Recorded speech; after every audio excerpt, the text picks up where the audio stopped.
Welcome to Talk is Sheep, the official podcast of the Wild Sheep Society of British Columbia. Brought to you by our title sponsor, Mountain Tough Fitness Lab. Come along with us as we take conversations that matter to you into the high alpine. We have partnered with Mountain Tough Fitness Lab to help get you in shape and mentally stronger. Whether you're a veteran hunter or just starting out, the Mountain Tough app will take you to the next level. We personally train using the Mountain Tough programs, and we believe in it so much that we want to give you 6 weeks for free using code SHEEPBC. That's SHEEPBC. Check out Mountain Tough Fitness Lab. You won't be disappointed. This episode is sponsored by our conservation partner, Precision Optics. Thank you Sitka Gear and Precision Optics for investing in healthy wildlife and sustainable ecosystems. Oh, Mr. Barker looking as handsome as ever. Got the goat repping down there in Victoria. How's life going, buddy? That was a little cool and wet today, but other than that, everything's been good. Working on the house lots. Not much time to get out doing any spring bear hunting, but I think you guys did a little spring bear hunt. I don't know if you want to dive into that at some point. Yeah, and the goat's looking a little gray. I think that must be an age thing. The gray goat. I have to change the handle. Yeah. I like it.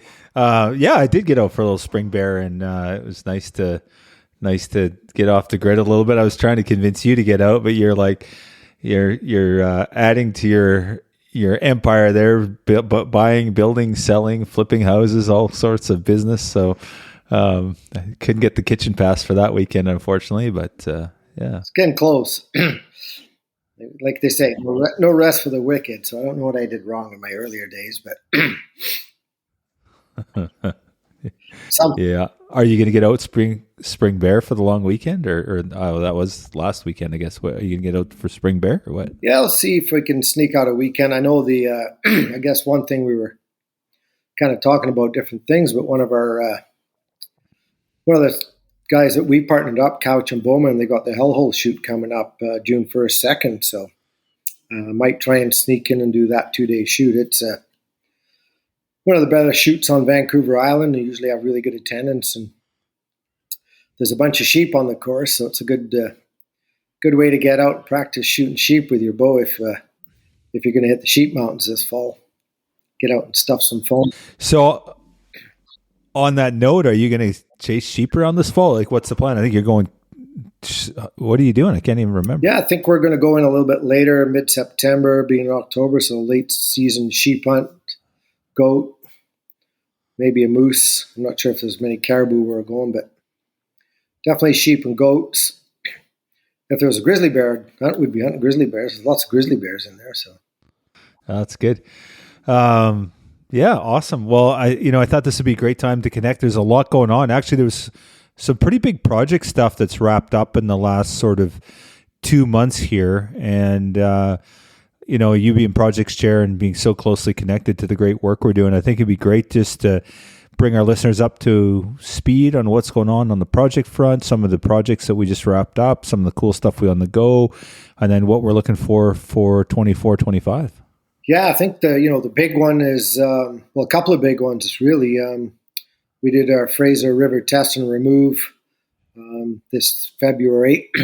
Ben Barakoff, Chris Proctor, Canadian Wildlife Captures. So those guys, I think they captured 90 sheep on the east side of the Fraser. We were trying to set up to do our drop net, as you well know, and do a really cool thing where we capture sheep in a drop net and get our members out and just get hands-on sheep. But the sheep had other ideas on the weather. We didn't really get a winter there, and we didn't do the drop net, so we flipped it to a helicopter capture, and Chris and Ben, and I think Walker may have got out with them too, but they captured 90 sheep, and I think we only had two positives. They checked the chasm out. Everything in the chasm came back negative, which was kind of bizarre.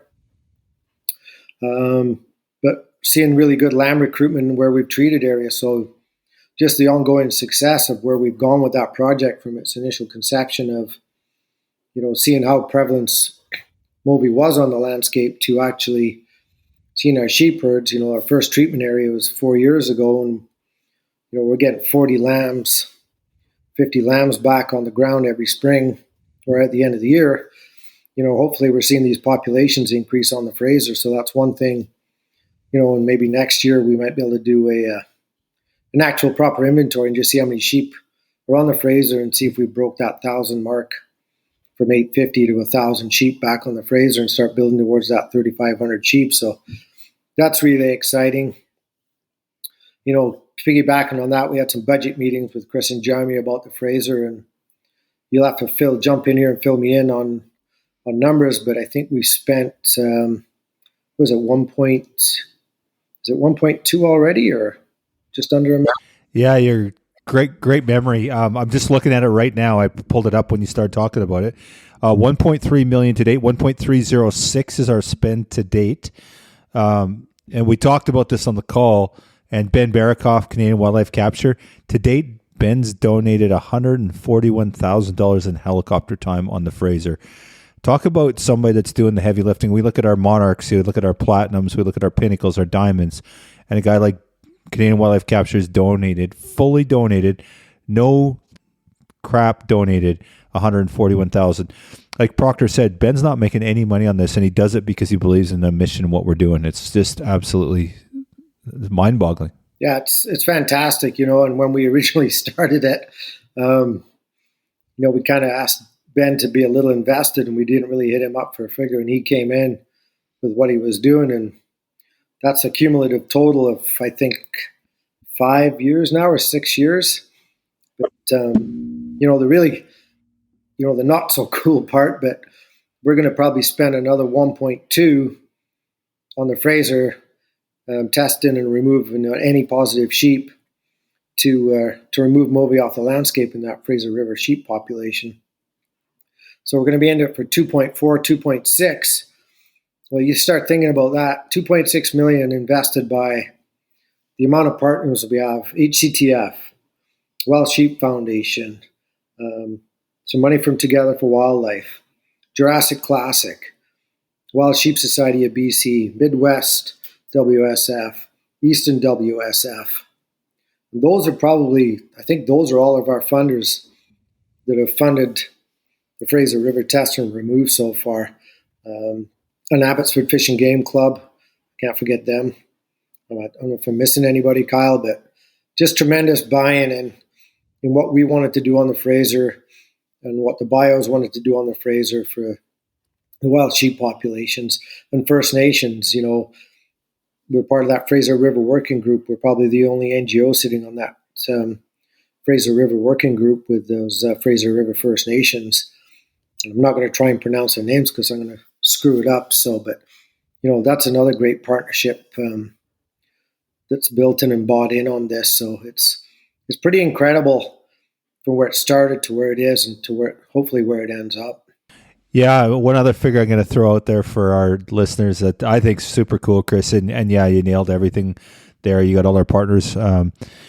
Is that the cost to treat a sheep is $2,303 per sheep. So when we capture one sheep, so Chris talks about the 90 we captured this past winter, the average cost to get a sheep captured, test it, if necessary, remove it or release it and track it, $2,303 is a sheep. So 90 sheep, $2,300 a sheep. That says it all right there. It's not for the faint of heart what we're doing on there, especially on the pocketbook, eh? No. And like I say, without our partners, we wouldn't be nowhere near as close as we are. So, big thank you to our partners. And like you just touched on with Ben, huge shout out to Ben. I've had the privilege of going out with Ben and Chris, and, it's that's a life-changing experience to go out with those guys, see the work and the talent that Ben has to fly that chopper to capture those sheep. And watching Chris net gun those things. For a big man, he's a very agile fellow out there. He's pretty impressive. Yeah, I would never, ever want to get in a leg wrestling match with that guy, man. He'd just snap you in half. He'd just snap you in half. Yeah. I was just going to say, if I had to pick on one negative thing out of the Fraser River Test and Remove thing, is it's pretty sad that we can't get our government to actually invest in some form of policy regulation or separation. I think if they'd told us to do it for 2.3, we probably told them where to go. But I think for an investment, they could probably put a program together for $100K and actually solve the problem for the whole province.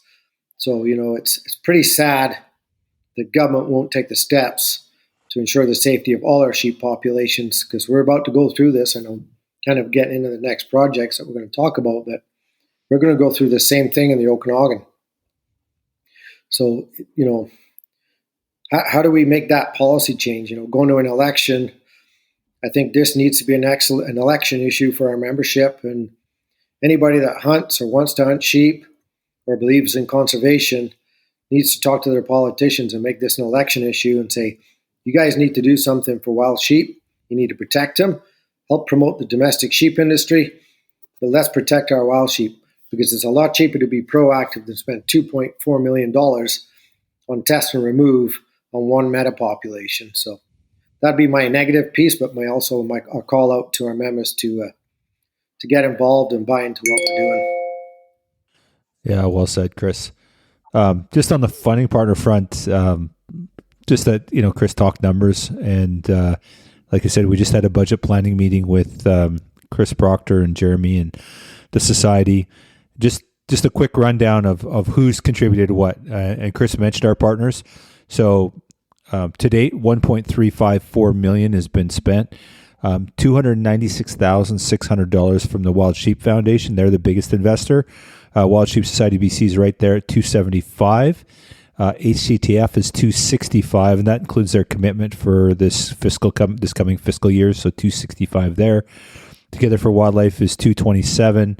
Canadian Wildlife Capture, they donating their helicopter time, $141,000 in donations, and then there's in-kind work being done by the BC government, $120,000, and that gives us our total of $1.354. So when we talk about the Wild Sheep Society BC dollars, that encapsulates our funding partners that we work with Midwest, Eastern, Abbotsford.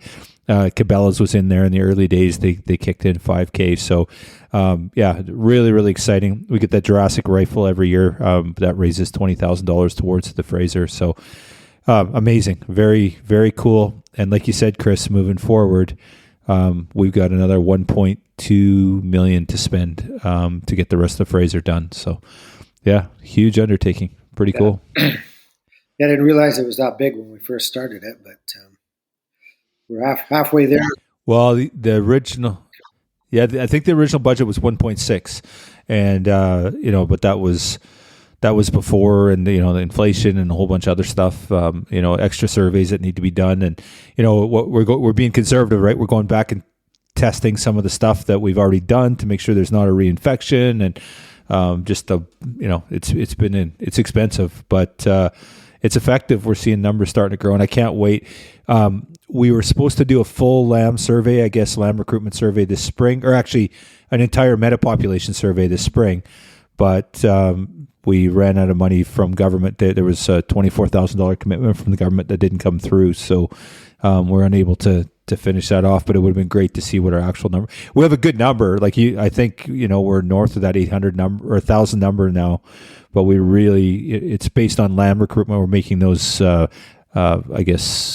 We're surmising we haven't done the actual inventory work yet. So yeah, we're just transcribing our lamb recruitment numbers really over those years. So it'd be really cool to see where we're at and what if it has had a positive effect. And then obviously we've had some burns, so we've had some habitat improvement. So lots of stuff going on in the Fraser, lots of positive stuff. So hopefully keep working north and working with the Silk Team and Mitchell and our partners up there, starting to get into their territory. It's pretty exciting just to kind of move forward a little bit up there as well too. And they've got some mountain sheep that are in need of some help too. So looking at all different opportunities to bolster populations. All right, so we kind of hit on the Fraser there, Chris. What other projects? Are we going to go north or south? We're talking Kootenays, South Okanagan. We're going to talk northern stuff. I think we'll kind of loop up. It's usually the way I go around the provinces.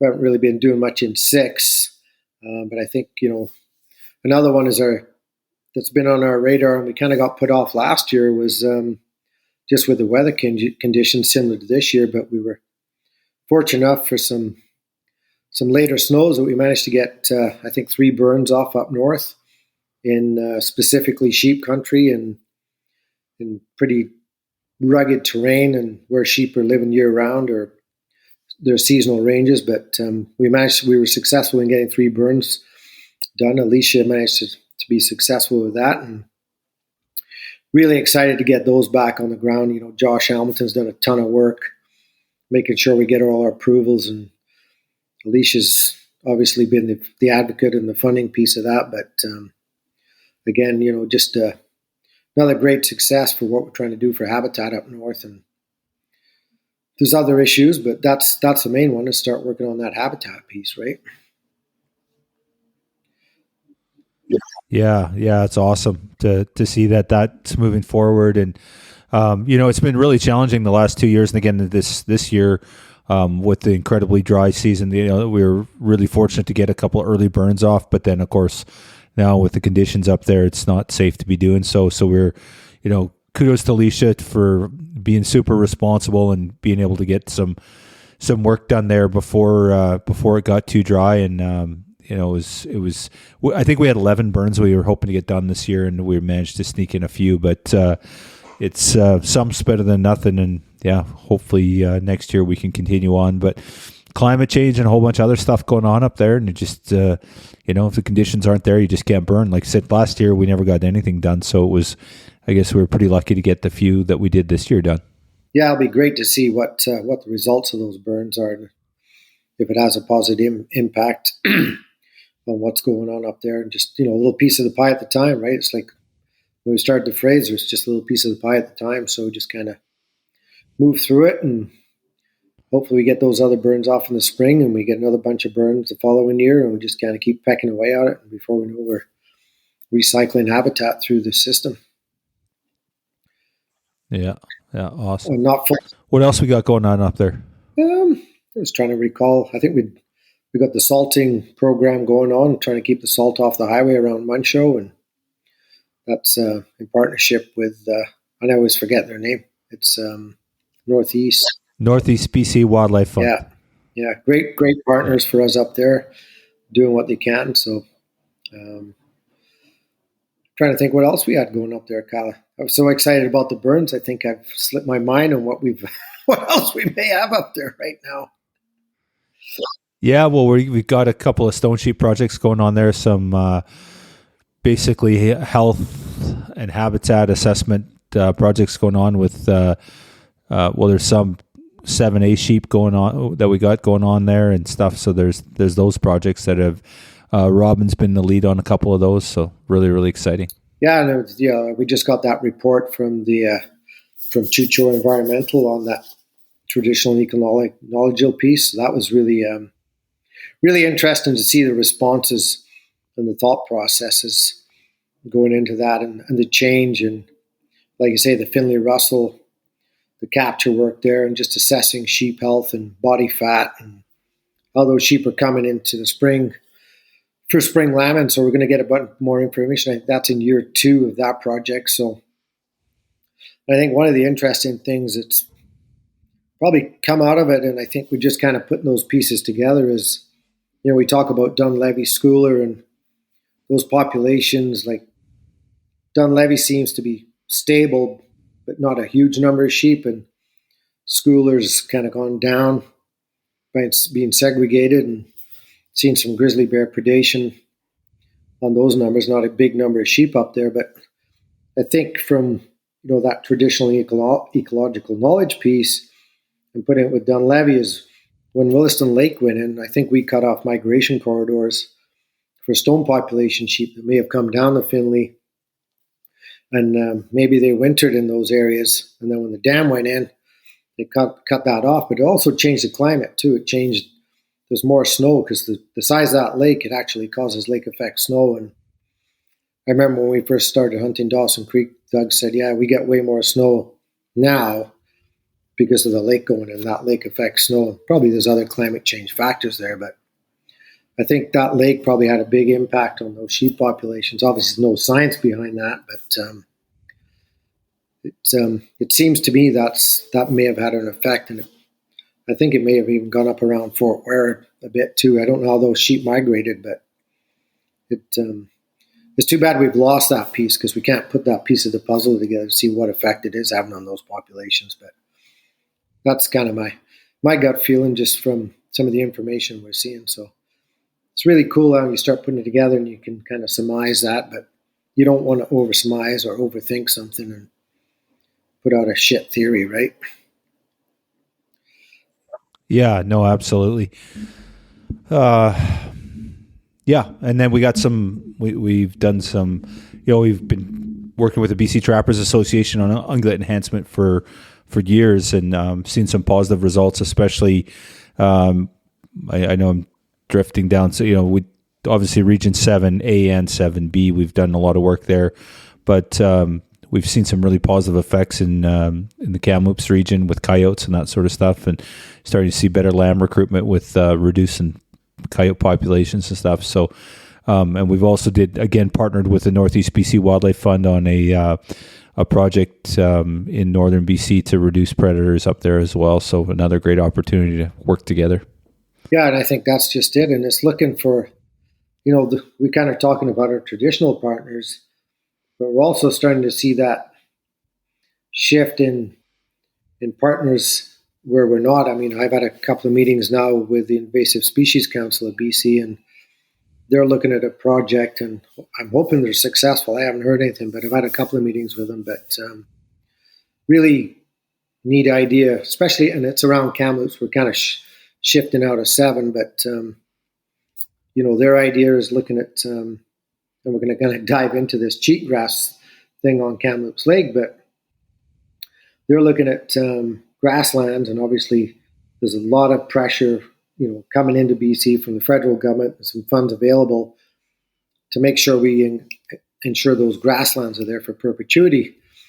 And they're looking at ways of doing it, and they're looking actually at a carbon capture program by removing cheatgrass and probably through a herbicide, and then replanting natural species, bunch grasses, and those natural grasses that are on landscape, and seeing if we can capture more carbon with those natural grasses than what we are with cheatgrass, because cheatgrass dries out. It doesn't keep growing throughout the year, and then it's a fire hazard. So really neat opportunity there, I think, for us to partner up with the Invasive Species Council on something that wasn't on my radar, but there's a collaborative partner that's thinking the same thing as we do. So I think we're, our outreach pieces is becoming broader, and we're bringing those other partners in to do what's best for wild sheep. So by having more grasslands, and we'll dive into the cheatgrass along Kamloops Lake, and Chris is just kind of getting the preliminary pieces, and I don't want to dive too far into it, but he shared a map where there's cheatgrass, and then he shared our collar data, and I think you've seen that map, Kyle. I think, haven't you? Yeah, I have. Yeah, and basically where the cheatgrass is, the sheep aren't using that area where the cheatgrass is. They're still sticking to the traditional range of bunch grass, and basically they've lost 50% of their habitat to cheatgrass infestation. So that's really on our radar, what we can do to bring that habitat around Kamloops Lake. And after all the work that we've done around the predator piece, the Movi piece, and then here's something else coming at us that really wasn't on our radar that affects sheep populations, and we wondered why is our population going down? Why is lamb recruitment not great? Automatically we go to predation or disease, and here is potentially habitat loss through cheatgrass. No, nothing. Something again brand new that we're facing. When we had the Granby die off, it was the midge coming up and bringing blue tongue in. Wasn't on our radar, but affected population. So as much as we try and do what we can for sheep, there's always seems to be, kind of makes you surprised that they lasted this long when this much shit comes at them. And it seems to be a challenge for them every year with something new coming at them. Yeah, absolutely. Well said. So let's move south. What else we got? What other projects? Well, I think as we move into the Okanagan, I think that's going to be our next Fraser River, right? That's, we've got Movi, we've got Soroptes. We had that great disease symposium in Penticton at our Southern Convention, and we had it the day before, and what a diverse group of people attended that symposium to kind of kickstart that off, talking about seroptes, Movi, some potential next steps. So we didn't really dive into that, but we had a Stuart Burgess from Scotland who works with scabies, same kind of thing as seroptes in Scotland, on domestic sheep. He came from Scotland and presented, and again, brought a new partner, brought new ideas in. Mackenzie from ONA, Craig McLean, I think Perry's involved, and Helen, all looking at what we can do to how we can eliminate seroptes off our bighorn sheep range in the southwest Okanagan. So, that symposium kicked that piece off, but that was just the beginning of what we're going to do. So it sounds like we're going to be using the pens on Penticton Indian Band again. That I had volunteers. We went down, we built a bunch of sheds and some squeeze chutes, and PIB put all the fence posts up and the fencing, and we did the first seroptes trial. So hopefully this fall, that seroptes trial, this winter we'll be putting sheep back in there. And if they can get this drug they want to try out on these sheep, they'll do a proper science-based treatment program. And if it works, then we can look at applying that on the landscape, basically all the way down to Ashknoll, all the way up to Penticton. And then our friends in Washington State will probably be looking at the same thing. So really cool and excited to see where we're going with seroptes. And then, like I said, probably on the east side of the valley, we'll be into Movi treatment. We've got mountain goats over there, so I know we're going to be trying to do some testing on mountain goats to see if they've got Movi. So if they have Movi, they won't reinfect the sheep if we do a test and remove. So kind of all these pieces and parts of the puzzle, but it's not one disease, it's two diseases in the Okanagan we're going to be working on. So that's going to be a major. We did some early collar work. Mackenzie and Craig got out with Ben. We talk about Ben being invested on the Fraser, but he did the same thing when we captured sheep in February. Went and captured sheep in, I think, Okanagan Mountain Park and a couple on West Side Road. Deployed some collars, got some samples, and it was great to see his chopper at the convention and on display. And I think we auctioned off a couple of trips, and I think Eric Scanning bought one of them, and he took Stuart Burgess from Scotland out with him on that trip. So, we had a guy from Scotland came over. We put him in a helicopter with one of our members that bought the trip, and they flew around Okanagan Lake, and I think they found some sheep when they were out there. So, just these things, how they weave together and how you build those relationships is key for what we're trying to do for conservation for wild sheep. But that's going to be a big one. That's going to be a huge undertaking. This has ramifications across the border, so an international project. Our friends at Washington State donated $25,000 towards what we're doing with in the South Okanagan to help move what they're going to have to deal with down south as well. So again, just those partnerships working. Their members believe in the same thing as our members do. So just really cool things undertaken. But another huge project. So, and again, obviously working with ONA, Mackenzie and Kalen, been great partners, Silk Nation, their member bands really supporting what we're trying to do for sheep conservation in the Okanagan. It's really exciting. Really looking forward to what we're going to do in the Okanagan coming up. Awesome. I think we got some stuff going on in the Kootenays too. Yeah, I think we're in year 2 of the Bull River Habitat Restoration Project. That one's pretty exciting. Partnered with Nature Trust on that one. They bought the property, and they're doing the habitat enhancement, and it's the same thing. We got color data of the sheep using that as winter range. So really cool with what's going on there. We did a bit of, I wouldn't say it was ungulate management, some monitoring on what coyotes, whether they were having some stuff. And we tried to kind of get a mini sheep count in Bull River, and got Stephen Lunenberger he wants to start looking at doing some coyote in his area just to help that lamb recruitment piece. So I think Marty's in the same area in Bull River, Marty Lightburn. So, a couple of guide outfitters on the mission, supporting what we're doing there. I think we've trying to think. I know I'm missing. What am I missing over in the Kootenays, Kyle, right now? Yeah, those are the Bull River is a big one, and then I think that's the big stuff anyway that I can think. Yeah, I think the other one is the other project. The society, we help purchase collars for in partnership with Ktunaxa Nation and Clayton Lamb, looking at some migration corridors and same thing, lamb recruitment, habitat usage on basically those Phillips Creek sheep that kind of winter on the Montana border, and they got their collars out, and they really want to look at doing habitat work and thinning work. So I know that's upcoming, and I think Clayton actually may have just sent us a report on that. I'm just trying to. I can't remember if I've seen that come across my computer yet, but I think Clayton's got a report coming on that. So I think that's the first year of that project kind of kickstarting. So they're looking at sheep and mule deer and the impacts there and those migration corridors. And we kind of focus on the sheep piece, but it's, again, partner with Ktunaxa and just looking at what we can do for those sheep because they've kind of dropped off and, they've got invasive species. We've done a lot of invasive species work down there too in some of that range where these collars have been deployed. So, just kind of laying the groundwork for the next pieces, right?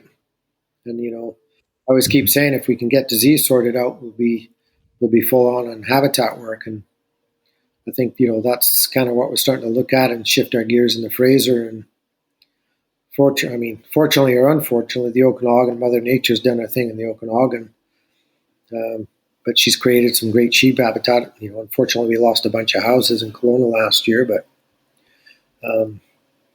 it did open up some sheep range where we actually identified burns that probably would have kept that fire a little less if we could have got those off. But again, some of those roadblocks we've been facing. So I think government's starting to shift a little bit into that mindset of preventative maintenance and having these low intensity fires. And, if we can coordinate them with community protection, but also enhancing wildlife opportunities, that's huge.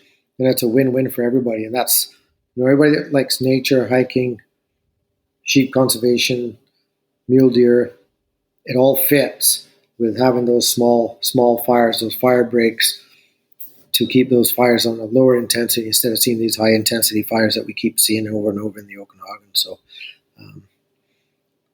like I said, there's a lot of habitat there right now. There's still a few places that need to be touched up. Okanagan Mountain Park being one of them, but same story. Parks seems to be underfunded and capacity is an issue. So how do we move the needle on that stuff so we can, if I kind of dive into that a bit too, Kyle, it's when we transplanted those sheep in there, Parks had a plan that they were supposed to do basically maintenance, burns, or enhancement work on subsequent years after the release of those sheep. And there has been no habitat work done in the park since I always screw the years up, but since the first fire and then the second fire that went in there, but there has never been any enhancement work done in there. So again, if we can keep doing that enhancement work, keep the fires smaller, create those ranges for our sheep, leave the other ranges for our elk because there's elk in there, and we need to be able to have get those burns in the right locations. And doing it smart will keep those fires to a low intensity. And as much as I joke about it a little bit, I shouldn't. Kind of the last polygon we identified was the Naramata Bench. Is open up that corridor and habitat, thin that area out, and that's one of the biggest tourist attractions for Penticton. I think there's 68 wineries on that bench and a couple of my favorite ones. So, that's an area that wildfire should be looking at to do some maintenance work up there and get some burns done. And let's do it in a way that we're going to enhance sheep and elk population, do it correctly. So, well said. We should pop up to 8, talk a little bit about what's going on with Kamloops, and we put a lot of effort into Kamloops the last couple of years here. Yeah, and that's just, like I said, with our Thompson, that's one thing we haven't done. We haven't released it's on the YouTube, I think, but that Thompson land monitoring film on the landscape really puts into perspective members what we're doing on those lamb counts. And again, partners, Skeechican First Nations, KIB, and just looking at what lambs are doing down on the Harper Ranch, Kamloops Lake, and then north of Kamloops, Savannah area towards Cache Creek. And like you kind of touched on that coyote piece we did with the trappers and how it seemed to help lamb recruitment. And obviously we've got we've got one MyTech student there, and she's specifically looking at the habitat piece and how it's impacting probably lamb recruitment. And I kind of touched on the cheatgrass. So she's doing a master's on that piece, Larissa. So she's great. She's one of our outstanding volunteers at convention every year. She's done the last 2 years, and I always joke about it. Once you're in the sheep world, you're never getting out. And she's kind of figured it out. She's screwed for life. So yeah, she's definitely bought in for sure. It's awesome to see. So yeah. So Kamloops, what are we going to end up doing in Kamloops? Not 100%, but it definitely looks more like invasive species, and it's affecting the Harper Ranch area, that KIB land, and probably north of Savannah, north end of Kamloops Lake, and then kind of mid Kamloops Lake. So really, you get these fires that do go through. We haven't had a fire at Kamloops Lake, but fire can trigger it, drought can trigger it, and then getting cheatgrass on the landscape, it's just triggered more by a bit of drought. It grows fast, grows quick, then dies off, and if you burn it, it comes back even stronger. So we have to be smart how we tackle these issues and what we do with this. Whether it's a herbicide and then getting that grassland piece back into where it's supposed to be in those traditional territories. And then I think at some point we've got to talk to cattlemen and figure out how we can blend the two together, where we can have cattle on the landscape, but also make sure we're leaving those winter ranges for our sheep. So, we just got to start bringing industry partners. And I think we've kind of touched this on the summit and with our board about bringing forestry in, agriculture. These guys aren't sitting at the table with us right now when we're talking to government about conservation of wildlife, and they need to be sitting at the table with us. So I think, if I'm diving in that political issue area, that's our next step. Those guys have to be sitting at the table, and we got to be work together to do what's right for everything. And I think we're seeing somewhat of a shift. I just don't know how much power is in it yet. Obviously, the Wildlife Act is under review, and we're going through those policy discussions right now. We can't dive into any of those because of the non-disclosure stuff, but there's some stuff in there. If it works right, it will be really beneficial to wildlife, as long as government puts it into a policy and a regulation that supports wildlife and keeps those habitats healthy for everybody, for everything. Yeah, well said. For our members, anyone that's interested, we have a bunch of ongoing sheep counts. It's pretty well documented. We're all over social media on that, but keeping up on the Fraser River is really important. So we have May 25th is our next Kamloops Lake South Thompson sheep count, and then we have counts on the Fraser in June, July, and August.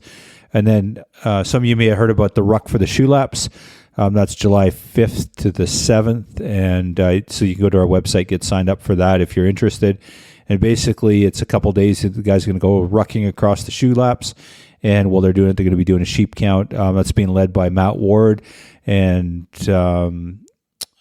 Matt McCabe's a big part of that as well. And then a bunch of our members are going to be out there. They're going to do the trek. It's kind of creating this community of ruckers or hikers, if you will, but with the goal of doing a sheep count. We definitely want to raise some money during it. So I think registration's $100, but we're going to fill you full of swag, all kinds of cool stuff. But if you just go to thewildsheepsociety.com/ruck, RUCK 4 Shulaps, SHULAPS. Or if that's too hard for you, just go to events and you'll see Ruck for the Shulaps there on our website.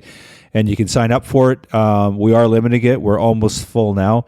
We have that $100 registration fee, but like I said, you'll get more than that in gifts and swag packages, and it's just going to be a great time and do that count and just be hanging out with like-minded people, and guys and gals alike, and kids. The only thing is you got to be able to hike the duration of it to get through it. So yeah, and all that money's going to go to buying collars. So what's a collar? Is it $3,000 or something, Chris? What's our cost with? I think they're about $1,800. So yeah, just great idea from both Matts and on the concept, and the money they raised from the 20s the idea was to purchase a collar, and then Matt McCabe actually stepped it up and brought in, phoned me and said, I want to do this. What do you think? And I said, reach out to Chris. And it quickly developed into another project because we didn't have a lot of data on these sheep in the Shulaps. And we think they've got disease. We did a bit of testing, but there was no movie present. So we want to deploy 8 to 10 collars out there. And I think we ordered the collars here last week. And we want to get them deployed. And again, helicopter time. I think the whole project, the board approved, was $30,000. Based off of this idea from the Ruck from the Shulaps, just to get a better inventory numbers, a proper health assessment on our Shulap sheep, just to find out what's going on. Is it predation? Is it disease? What are we missing? And that big piece of habitat usage. So another great concept by a member and a board of director, and brought it to fruition, and it's really developed into something really cool, and boots on the ground. Driving sheep conservation. So yeah, really, really cool concept. Really excited what the guys are going to see, what they're going to do, and yeah, like you said, Cal, I think if I didn't have so much crap going on, it'd be a great opportunity to get out with those guys and just sit around and have a beer and bullshit and talk sheep and hiking and compare gear and backpacks and boots and the whole 9 yards. They want to talk about everything. So it's a good chance if you're going to go to check out your gear, try your gear out, and see what everybody else is using, and see what works, what doesn't work. And if you want to upgrade your gear, I'm sure we can help you out with some of our conservation partners, because we've probably got some of the best in North America as our conservation partners, Kyle? Yeah, absolutely. Which is a nice segue for me, Chris. We really haven't talked too much about this, but we just brought on Zeiss as our latest conservation partner. So really exciting to have a quality optics provider like Zeiss in our arsenal of supporters for our conservation work. And our conservation partner program has been huge, Chris. As you know, we've got 7 different conservation partners, and then our official sponsor, Sitka Gear. And so with that, that's over $200,000 in revenue for the society that goes directly back to supporting wild sheep conservation. So it's huge to get that support, and we're really, really excited to have Zeiss on board. So you're going to see a lot of really cool Zeiss products coming up because of this new agreement we have with them, and just really, really excited to bring them on as our optics partner for our conservation partner program. Well, that's fantastic, Kyle. Really excited for that one. I think that kind of, not that I really plan segues, because you're a way better host than I am, but it kind of leads into, what our raffles really mean on the ground. And I know we've got that huge 7-gun raffle out right now, but before you dive into the raffle, the money that we make on that thing goes directly on the ground. So whether it goes to the Fraser or the Okanagan, all our raffles that we do, all goes to projects. It doesn't get diverted in anywhere else. It goes right on the ground for our sheep projects. So, that one's really excited. And I think, Omer, huge supporter of the society. He's brought in helped us solidify some of those conservation partnerships. But he's the main driving force, I think. And maybe I should let you talk about it so I don't screw it up. But, what a great gun raffle we've got together. Was it $185,000 worth of guns? It's freaking amazing. You're do a hell of a job at marketing, Chris. It's $1 million of the guns. You're a little bit on the high side there. It's $85,000 in prizes, which is phenomenal. But I do like the way you've added a one in front of it. That sounds great. Great on the reel. Go big or go home, right? Yeah, no, absolutely. But all joking aside, yeah, like you said, Chris, and great comments is that our raffle program, gaming's very strict on how we spend it. We can't spend it for contractors, on our contractors. It has to go to our on the ground projects. We can't use it for, they're really specific. So we use that to fund the majority of our projects in the province. So when you're buying those raffle tickets, it's going a long way to support our conservation efforts. That 7 gun, we call it the Magnificent 7 raffle. Again, that's driven by our industry partner, our conservation partner, Precision Optics. Omer put that package together. $85,000 in prizes. We have no skin in the game in terms of the cost on that. So, yeah, like you said, Chris, it's just phenomenal support from, and there's other partners on that as well. So, Snowy Mountain Rifles has kicked in, Gunworks has kicked in, Zeiss has kicked in, and a number of partners have kicked in to make this happen. But Omer led that. He put that package together for us. He did it last year. We had 5 guns. This year we're doing 7 guns. So there's 7 chances to win. And what happens is you buy 1 ticket, you get your name thrown back in. So technically you buy 1 ticket. If you're a lucky son of a gun, you can win all 7. I don't think that's going to happen, but statistically it's possible. But key takeaway here is that there's an early bird draw. We're going to draw that early bird on July 20th here in Comox. We're going to have a pub night come out and we'll do the draw together.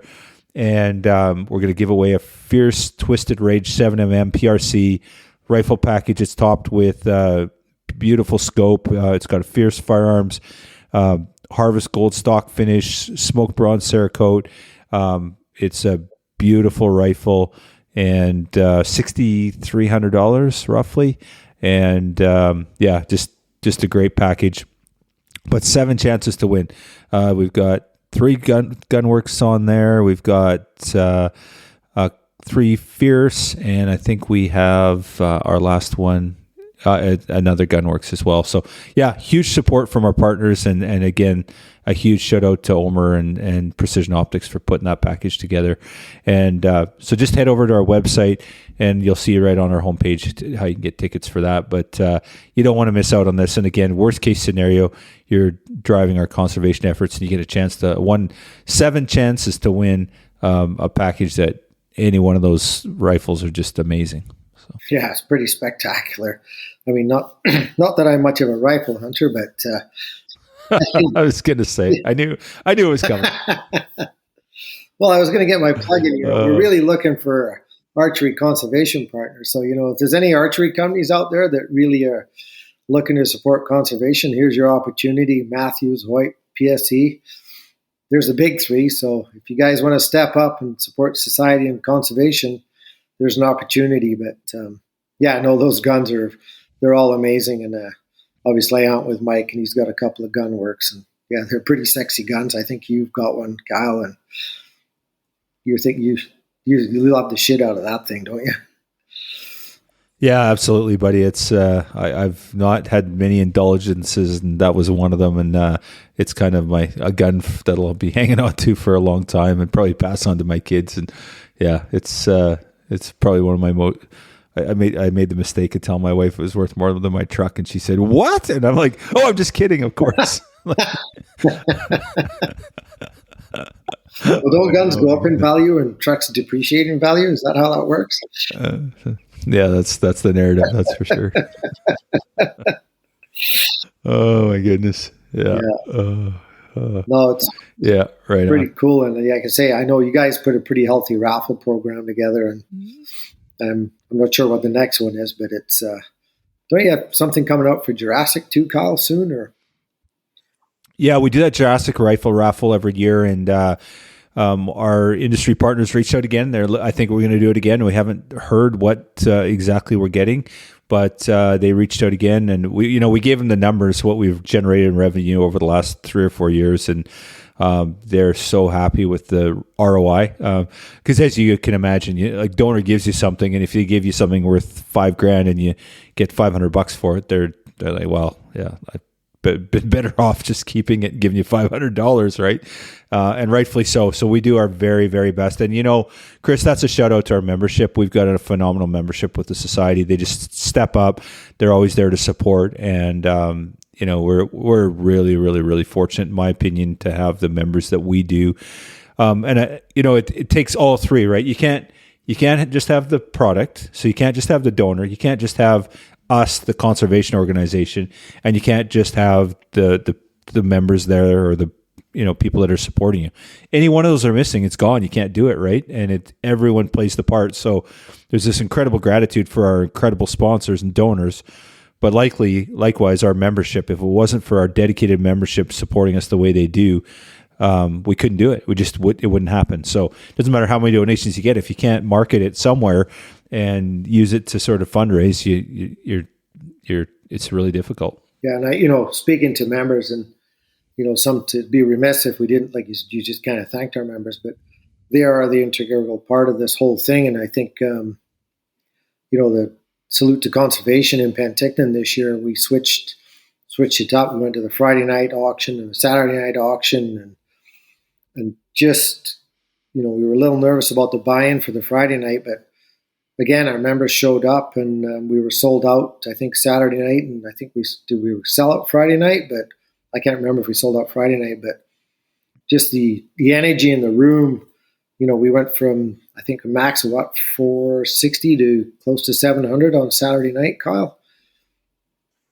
Yeah, we were just under that, but yeah, really good numbers for sure. Like, so, over 1,000 people over the 2 nights. When Kamloops, we hit 550 on our best year, right? So yeah, and that's just hats off to our members just showing up, and again showing up in person to come see what we've got going on for the show, because it is a show, but also having that expo hall and having all those vendors there. I don't think I heard anything negative at all coming from our vendor hall, and I think all our vendors were super excited, engaging with our membership finally on a one-on-one basis. It was really cool to see walking around that exhibit hall and being able to have that interaction with our members. I think it was really cool, really, really neat to see. Yeah, it was certainly well received. Yeah, well said. So on that note, we do have something for our members. So we're always trying to do what we can to support them. You guys are so generous to us, and we're always trying to give back and do what we can. And so we've teamed up with mostly our conservation partners to offer a very, very cool program that we have right now. It's our Drive to 2000. Chris and I both sit on the membership committee. Peter Gucci's our membership chair, and we're working really hard to try and crack 2,000 members. So that's a big lift for us. So this is a very cool opportunity. The Drive to 2000, I'm going to talk about the prize package to start with. So this is the best prize package we've ever offered. It's over $10,400 in prizes. And I'm guessing that we're going to add to that as we go along here. But we're going to start off with a Frontiersman Gear Backcountry Mountain Series Backcountry Blade Kit, which includes the lynx keeping blade, a brand new Pumice 2.0 skinning blade, Uncia boning knife, and a work sharp guided field sharpener, all wrapped up in a leather custom roll, $1,350 MSRP value. Zeiss has generally donated a set of Conquest HD binos, 10x42, $1,600 value. A WSSBC branded Yeti 65 cooler, a WSSBC branded Yeti Hopper Flip 12, Sitka mountain pants, Sitka Drifter Duffel 75, Stone Glacier Terminus 7000 backpack, a lifetime subscription to Onyx Maps Elite. That's $60-$70 a year, roughly. So amortize that over your lifetime. It's a $4,000 package. Schnee's 0 gram granite boots, 20 WSSBC branded Fresh Trek meals. that's just getting us started. So $10,400 prize package. And we're going to give that away to one lucky member. And how it works is that there's a point scheme, but basically if you buy a membership, upgrade, renew during this period right now, you get 1, 2, or 3 points depending on who you are. If you're, on 1 year, if you're a Life or if you're a Monarch, for example, you can look at our website. But we're also doing a referral program. So if you refer somebody, you get those, or you can just buy someone a membership. So go out and buy 10 memberships for your buddies. It costs you $60. A membership, $600. You get 10 entries into it. There's no limited number of entries. How does it work when you sign them up? That we have a referred by section. So type in who you're, if you're buying it for someone, just put referred by yourself in there and then buy them the membership. Or if when the person's buying it, they can put your name in there and you're going to get those chances to win. And so if you buy someone a Life membership, then you get more chances. You get 2 chances. And if you buy someone a Monarch, you get 3 chances.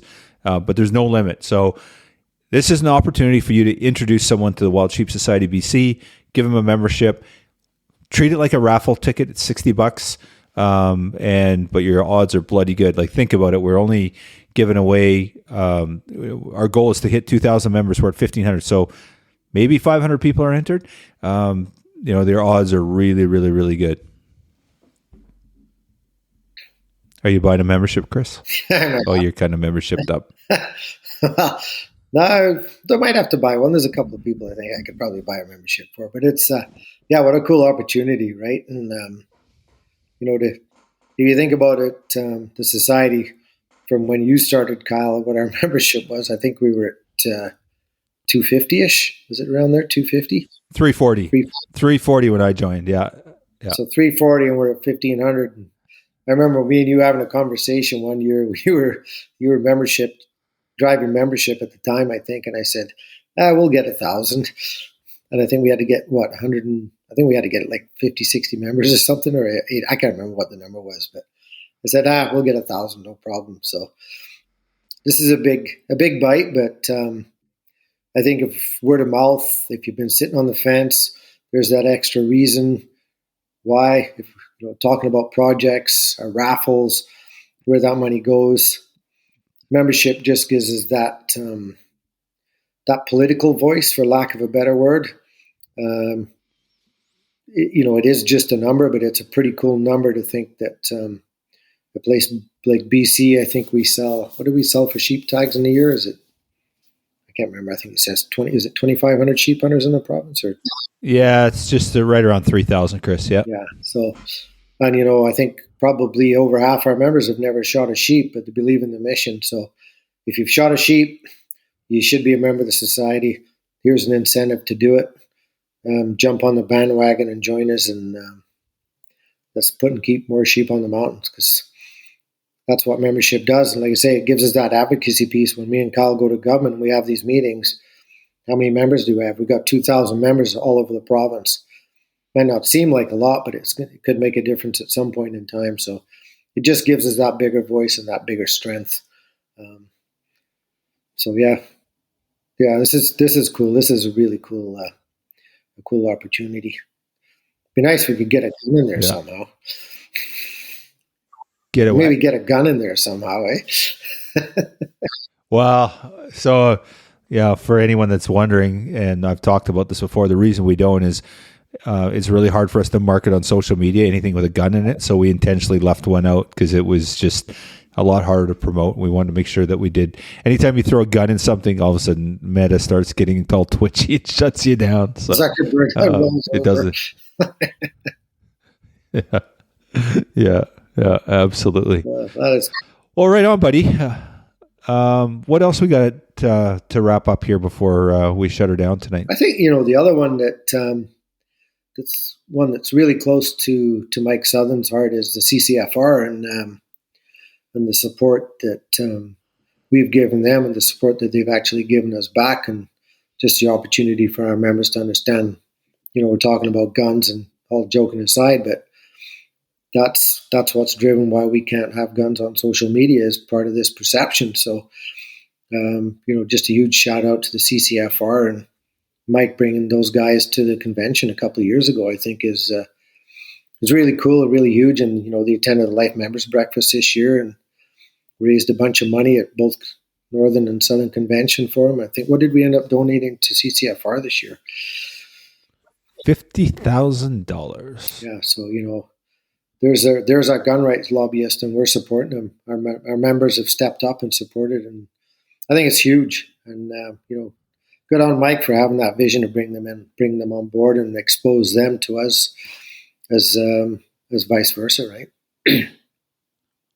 Yeah, absolutely. I'm actually heading out there this weekend for their AGM.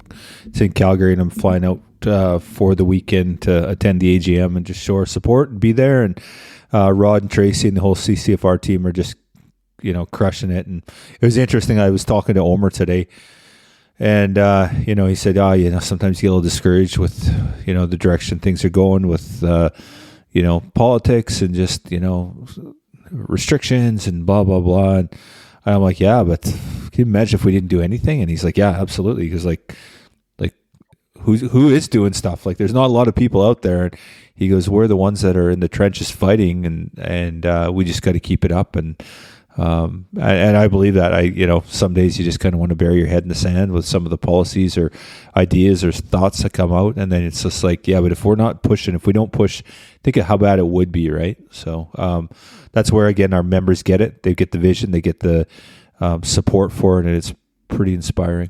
Yeah. But I mean, touching on that political piece, because obviously me and you live that world most of the time. You do more so than I do sometimes, but a pretty cool opportunity coming up with the Conservative Party in June here for me and you. What's the proper name for it called? The Outdoor Caucus? Yeah, it's the Hunting and Angling Caucus. It's the Conservative Hunting and Angling Caucus. So Blaine Culkins chairs that, and they actually have a caucus dedicated to protecting outdoor people's rights, like people that want to go hunting and fishing. And so we'll be attending that in Ottawa in June. And yeah, you're right, Chris. That's really, really exciting to be part of that. Yeah, I think you went last year. You thought, and I saw a couple of the pictures, and we didn't really get to chat. But there's a 1-day working group session, I think, isn't there? And then there's a outdoor barbecue or something. But one-on-one, yeah, or with MPs, right? Yeah, exactly. So it's super cool, actually. So on Sunday, June 9th, there's a outdoor symposium on Parliament Hill, and that symposium it's led by Blaine Culkin's team. He's a elected MP for Black Falls Lacombe, I think it is, and Blaine has a bunch of MPs that are there. And when I say a bunch, like there was a couple dozen that showed up. And we talk about all the different topics that are affecting the outdoor industry that affect hunters and anglers. And so it's a really, really, really great opportunity. And then on Sunday, I think we go on Monday, we sit into the house for part of the session and get to listen there. And it's really cool because Blaine usually announces that we're in the house. And then afterwards, we go to a garden party at Pierre Poilievre's place at Stornoway 541 at Casey Avenue. So that's super cool. It's a wild game garden party. So there's bighorn sheep and there's all kinds of really cool stuff. And again, like really, really incredible networking, like just people that you don't get to see every day, including the current leader of the Conservative Party, Pierre Poilievre, was there last year. We got to meet Pierre and chat with him, which was freaking amazing. Incredible. Yeah, no, really looking forward to that. I think that's, that's where we make a difference, right? That's where we get our views across in a, proper conversation and in a like-minded manner, and people get to see what real people are doing, talk about conservation, talk about gun rights, talk about all this stuff where sometimes we don't get the opportunity here, even with our provincial politics, to discuss these issues. So, good on Blaine for putting this together, and, what a great opportunity to see how Parliament really works and what goes on, but also that networking piece with with MPs. And, if we have the right influence, well, then the MPs there, they spread the message within their party. So, really we're investing hopefully with somebody that maybe not hunts or fish, but understands the message, understands the people and normal people. And this is what we want to see. So like you say, it's a good way of spreading the message and spreading the Wild Sheep Society of BC message at a really high level. So what a great opportunity to represent the society. Yeah, absolutely. No, well said, Chris. Well, buddy, we've kind of hit the key points, and I know you've taken a bunch of your time away from your family tonight, so I should probably let you get back at it. I'm just hanging in Victoria with my son Campbell. I think he's in there studying or something. I'm not sure what he's doing in there, but it's a nice quiet night. I'm not at home. I don't have to work in the yard, so it's not a bad way to spend the evening chatting about sheep, which is what we love to do. So, always a pleasure to talk on the podcast and share the message with our members, and just thank our members for their support. Like it's mind blowing actually from where we started to where we are right now, and hopefully see the growth, and hopefully we can influence those politicians and finally make some change and see if we can get legislation for disease and get it out of air, and we can focus on habitat and keeping sheep numbers where they're supposed to be, and maybe I can retire. I know you keep telling me years ago when I say that. Yeah, Chris, the running joke is Chris says as soon as he solves the disease issue and the government puts in a policy, then he can retire. So every time we get super close, I go in and I foil the government just so Chris won't retire from sheep conservation work. Just kidding. That's absolutely not true. But yeah, well said for sure. No, I appreciate all you do, brother, and again, well said to our membership. We're really, really, really. Our members matter. We listen to you. We try and do the best we can according to what you tell us, and we do listen. And if we're not listening, let us know. If it's because we actually are listening. So if you're feeling something and you don't think we're hearing it, tell us, and we'll take it to heart. We love getting member feedback, and we do take it very seriously, and we appreciate everything that our membership does to keep this good ship, the Wild Sheep Society BC, afloat. Yeah, and I think that, just to kind of echo on that, we were, having a conversation early today with a young lady and just about, sheep and how she embodied what the society has put forward around shooting mature rams and just going out there and spreading the message. And, here's somebody that we didn't know. We talked to her and she told us a story about her first sheep hunt, and she harvested it was her first sheep, and she harvested a ram that was 10 and a half years old, had one tooth in his head. And she goes, it really embodied what the society was about. And I took that to heart today. It was really cool to hear that story from that young lady. So, again, a member relaying. So yeah, echoing Cal's point, if we're doing something wrong or you want to see something changed, reach out to us, let us know.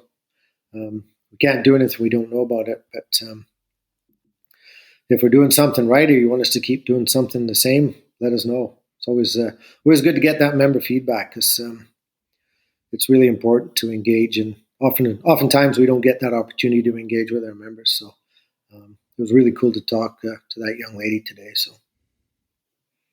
Yeah, well said. And I'm just going to do a quick plug here.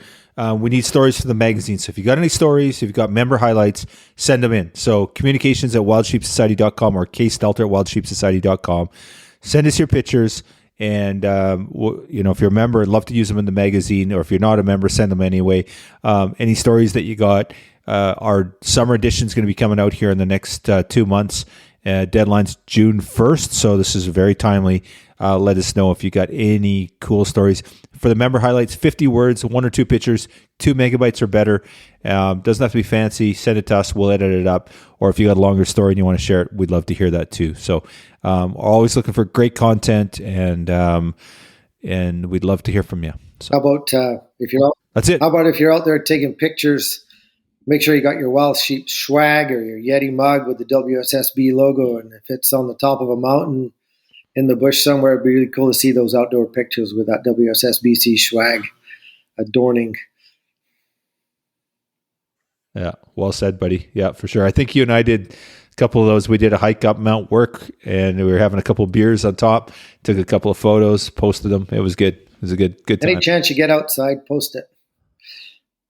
Yeah. Share it with Well us. said. I think we got a hashtag WSSBC outside. So, post them on social, hashtag WSSBC outside, and share your photos with us, and send me photos for the magazine, please. The shameless plug. Oh, Always a pleasure, Kyle. It was a fantastic chat again, and just getting our members updated and where we're at, what we're doing. So, thank you. awesome, buddy. Totally agree. Thank you for everything. Thanks for everything you do.